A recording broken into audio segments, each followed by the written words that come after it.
এদিকে আসো এদিকে আসো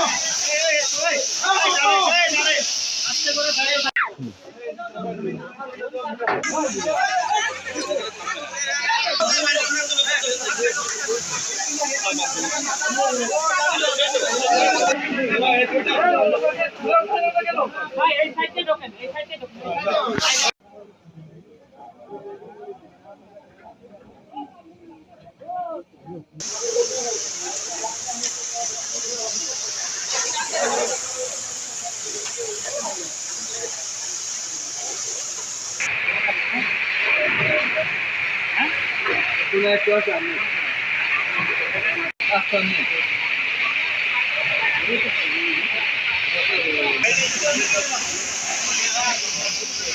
আমরা যশোর ফায়ার স্টেশনের সংবাদ পাই যে রূপদিয়া ঘোড়াগাছিস্থ আপিল লেয়ার ফার্মে একটি ভয়াবহ অগ্নিকাণ্ড সংঘটিত হয়। তাৎক্ষণিকভাবে যশোর ফায়ার স্টেশনের 3টি ইউনিটকে মুভ করানো হয় এবং আমি ঘটনাস্থল এবং সংবাদদাতার কাছে খবর নিই যে আগুনের ভয়াবহতা উপলব্ধি করে মনিরামপুরে 2টি ইউনিটকে সেখানে মুভ করানো হয় এবং আমি নিজেও ঘটনাস্থলে দ্রুত রওনা দিই।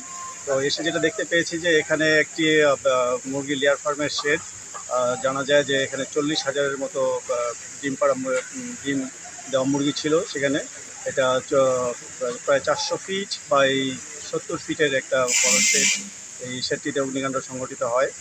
যেহেতু এটি টিন শেড একটা শেড ছিল এবং উপরে সহজ দাহ্য বস্তু ছিল, সেখানে ফল সিলিং ছিল। তো এসে আমরা দেখতে পাই যে দ্রুত গোটা শেডের মধ্যে আগুনটি ছড়িয়ে যায়। এখানে তাৎক্ষণিকভাবে আমি এসে যেটা জেনেছি যে এখানে যারা কর্মচারী ছিল, এটা সেটা রানিং ছিল, ফ্যাক্টরিটা টোটাল এলাকাটাই রানিং ছিল। এখানে তারা নিজেরাই এক্সটিংগুইশার দিয়ে অগ্নি নির্বাপনের চেষ্টা করে। তো যেহেতু আগুন দ্রুত ছড়িয়ে যায় এই জন্য তারা সেটা ব্যর্থ হয়েছে। আমরা আসার পরে আমাদেরকে তারা যথেষ্ট সহযোগিতা করেছে। এখানকার যে কর্তৃপক্ষ আছে, ম্যানেজমেন্ট আমাদেরকে যথেষ্ট সহযোগিতা করেছে। এখানে পানির উৎস ভালো ছিল, পাশে পুকুর রয়েছে। আর এখানে যেটুকু একটু দুর্বলতা রয়েছে যে এখানে স্থায়ী অগ্নি নির্বাপন ব্যবস্থায় দুর্বলতা রয়েছে।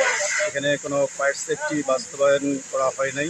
যদি এখানে হাইড্রেন ব্যবস্থা থাকতো বা এখানে যদি পিলার হাইড্রেন থাকতো তাহলে হয়তো, কিংবা কর্মচারীদের যদি প্রশিক্ষণ থাকতো তাহলে দ্রুত তারাই হয়তো আগুনটা নির্বাপন করতে সক্ষম হতো এবং এই যে ক্ষয়ক্ষতি হয়েছে এটা হয়তো নাও হতে পারতো। এর থেকে অনেক কম ক্ষতিতে অগ্নি নির্বাপন করা সম্ভব।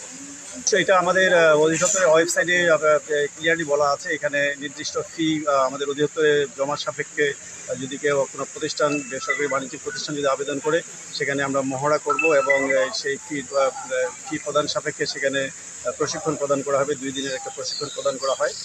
সেটা যতদূর সম্ভব তার আবেদনের প্রাপ্তির খুব দ্রুত সময়ের মধ্যেই এটা বাস্তবায়ন হবে। প্রাথমিকভাবে আগুন লাগার কারণ, যেহেতু এখানে রানিং একটা শেড ছিল এবং এখানে কাজ করছিল, তো প্রতিষ্ঠানের সঙ্গে এবং যারা কাজ করছিল তাদের সঙ্গে কথা বলে যতটুকু জানা যায় যে হয়তো বৈদ্যুতিক গোলযোগ থেকেই আগুনের সূত্রপাত। শেডের উত্তর অংশে হয়তো আগুনের সূত্রপাতটা হয়েছিল এবং যেহেতু বাতাস ছিল দ্রুত আগুনটা ছড়িয়ে পড়ে। এটুকু প্রাথমিকভাবে জানা গেছে। তবে এটা প্রতিষ্ঠান আবেদন করলে তদন্ত সাপেক্ষে সঠিক কারণ এবং ক্ষয়ক্ষতি পরিমাণ জানা যাবে।